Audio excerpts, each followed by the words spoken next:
প্রতিটা যুবককে যেন আল্লাহ ডাক দিয়ে বলে, যুবক, গতকালকেও এক ওয়াক্ত নামাজ পড়লাম, আজও পড়তে না? আমি মালিকের একটা সেজদা দিতা না? আল্লাহ যেন ডাক দিয়ে বলে ফজরের ওয়াক্তে, আমার বান্দা আজও কি সেজদা দিবে না আমারে? আজও এভাবেই যাবে? আজকের সারাদিনও নারী দেখতে দেখতে, উলঙ্গ ছবি দেখতে দেখতে কাটাবে, সেজদা দিবা না? আমি কি তোমাকে বানাই নাই?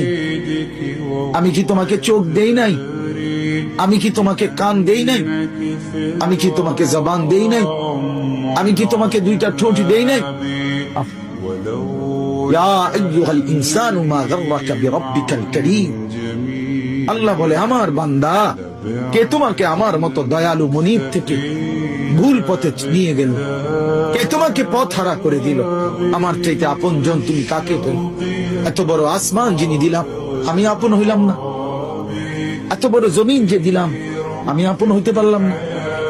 প্রতিদিন তোমার চোখে ঘুম পাড়ায় দেই, আমি সেই মালিক, আমি আপন জন হলাম না? প্রতিদিন আবার ভোরবেলা উঠতে গেলে আমি তো ঘুম থেকে জাগিয়ে দেই, সেই আমি মালিক আপন হলাম? বলেন না বাপ, বলেন। আমার বাপ বলেন, একজন যুবক, ভাইয়া তুমি ভাবো, তুমি ডানে বামে তাকাইও না, দয়া করে অনুরোধ, আরেকজনের দিকে তাকে, তুমি ভাবো, তুমি ভাবো, একা ভাবো, একা, একজন ভাবো, একজন।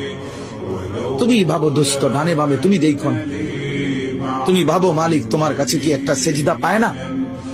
আজ কতদিন হয় ছেলেরা, এইখানে তো অনেক ছেলে, আমি তো চেহারা দেখলেই বোঝা যায়, কতদিন হয় ফজরের নামাজ পড়ো না ভাইয়া? বলো তো, বলো না বাপ। মালিকের চেনো না আজ কতদিন? আফা আমিনা আহলুল কুরা আন ইয়াতিয়াহুম বাসুনা বায়াতাও ওয়া হুম নাঈমুন। আল্লাহ তাআলা বলে, ও জনপদবাসী, মহল্লাবাসী, ও গ্রামবাসী, আমি আল্লাহ থেকে নিজেকে নিরাপদ কেমনে ভাবলা?